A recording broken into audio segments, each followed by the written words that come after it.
యేసుక్రీస్తు నామమున మీ అందరికీ వందనాలు. బైబిల్ తెలుగు ఆడియో ఛానల్ కి స్వాగతం పలుకుతున్నాము. బైబిల్ చదవాలనుండి తెలుగు చదవటం రాదని బాధపడుతున్న వారి కోసము ఈ ఛానల్ మీ ముందుకు తీసుకొచ్చాము. ఇందులో అప్లోడ్ చేయబడే దేవుని మాటలు విని మీరు ఆత్మీయంగా ఎదిగి ఫలించాలని కోరుకుంటున్నాము.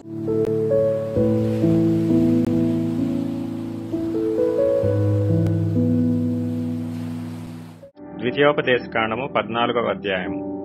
మీరు మీ దేవుడైన యెహోవాకు బిడ్డలు గనుక చనిపోయిన వాడెవరిని బట్టి మిమ్మును మీరు కోసుకొనకూడదు, మీ కనుబొమ్మల మధ్య బోడి చేసుకొనకూడదు. ఎలయనగా నీ దేవుడైన యెహోవాకు నీవు ప్రతిష్ఠిత జనము, మరియు యెహోవా భూమి మీదనున్న సమస్త జనములలో విశేషముగా తనకు స్వకీయ జనమగునట్లు నిన్ను ఏర్పరచుకొనెను. నీవు హేయమైనదేదియూ తినకూడదు. మీరు తినదగిన జంతువులు ఏవేవనగా ఎద్దు, గొర్రెపిల్ల, మేకపిల్ల, దుప్పి, ఎర్ర చిన్న జింక, దుప్పి, కారు మేక, కారు జింక, లేడి, కొండగొర్రె అనునవే. జంతువులలో 2 డెక్కలు గలదై నెమరువేయి జంతువును తినవచ్చును. నెమరువేయి వాటిలోనిదే కాని 2 డెక్కలు గల వాటిలోనిదే గాని నెమరువేసి 1 డెక్క గల ఒంటె, కుందేలు, పొట్టి కుందేలు అను వాటిని తినకూడదు. అవి మీకు హేయములు. మరియు పంది 2 డెక్కలు గలదైనను నెమరువేయదు గనుక అది మీకు హేయము. వాటి మాంసము తినకూడదు. వాటి కళేబరములను ముట్టకూడదు. నీట నివసించు వాటన్నిటిలో మీరు వేటిని తినవచ్చుననగా రెక్కలు పొలుసులు గల వాటినన్నిటినీ తినవచ్చును. రెక్కలు పొలుసులు లేని దానిని మీరు తినకూడదు, అది మీకు హేయము. పవిత్రమైన ప్రతి పక్షిని మీరు తినవచ్చును.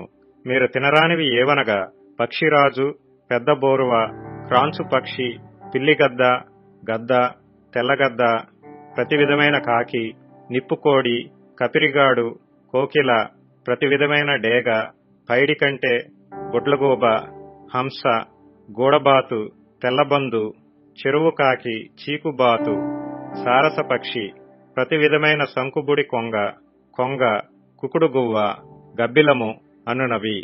ఎగురు ప్రతి పురుగు మీకు హేయము, వాటిని తినకూడదు. ప్రతి విధమైన ప్రతి పక్షిని తినవచ్చును. చచ్చిన దానిని మీరు తినకూడదు. నీ ఇంటనున్న పరదేశికి దానిని ఇయ్యవచ్చును, వాడు దానిని తినవచ్చును, లేక అన్యునికి దాన్ని అమ్మవచ్చును. ఎలయనగా నీ దేవుడైన యెహోవాకు నీవు ప్రతిష్ఠిత జనము. మేకపిల్లను దాని తల్లిపాలతో వండకూడదు. ప్రతి సంవత్సరమున నీ విత్తనముల పంటలో 10వ భాగమును అవశ్యముగా వేరుపరచవలెను. నీ దినములన్నిటిలో నీ దేవుడైన యెహోవాకు నీవు భయపడ నేర్చుకొనున్నట్లు నీ దేవుడైన యెహోవా తన నామమునకు నివాస స్థానముగా ఏర్పరచుకున్న స్థలమున ఆయన సన్నిధిని నీ పంటలో గాని, నీ ద్రాక్షారసములో గాని, నీ నూనెలో గాని 10వ వంతును, నీ పశువులలో గాని, గొర్రె మేకలలో గాని తొలిచూలు వాటిని తినవలెను.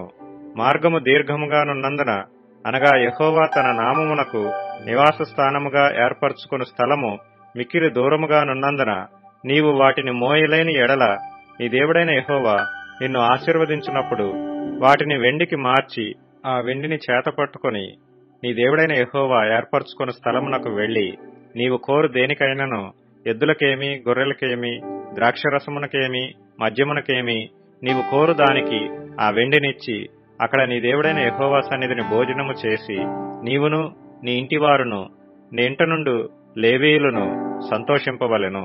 లేవీయులను విడవకూడదు. నీ మధ్యను వారికి పాలైనను స్వాస్థ్యమైనను లేదు. నీ దేవుడైన యెహోవా నీవు చేయు నీ చేతి పని అంతటిలోనూ నిన్ను ఆశీర్వదించినట్లు 3 సంవత్సరములకు ఒకసారి ఆ ఏట నీకు కలిగిన పంటలో 10వ వంతంతయు బయటకు తెచ్చి నీ ఇంట ఉంచవలెను. అప్పుడు నీ మధ్యను పాలైనను స్వాస్థ్యమైనను లేని లేవీయులను, నీ ఇంటనున్న పరదేశులను, తండ్రి లేని వారును, విధవరాండ్రును వచ్చి భోజనము చేసి తృప్తి పొందుదురు. మా ప్రయాసను గుర్తించి ఈ వీడియోని లైక్ చేసి, షేర్ చేసి, సబ్స్క్రైబ్ చేయండి. అలాగే మీ ప్రార్థన అవసరములు, విన్నపములు మాకు తెలియచేయడానికై కిందున్నటువంటి వాట్సాప్ లింక్ ని క్లిక్ చేసి మీ ప్రార్థన విన్నపాలు మాకు తెలియపరచండి. యేసుక్రీస్తు వారి యొక్క కృప మనందరికీ తోడై ఉండి నడిపించును గాక. ఆమేన్.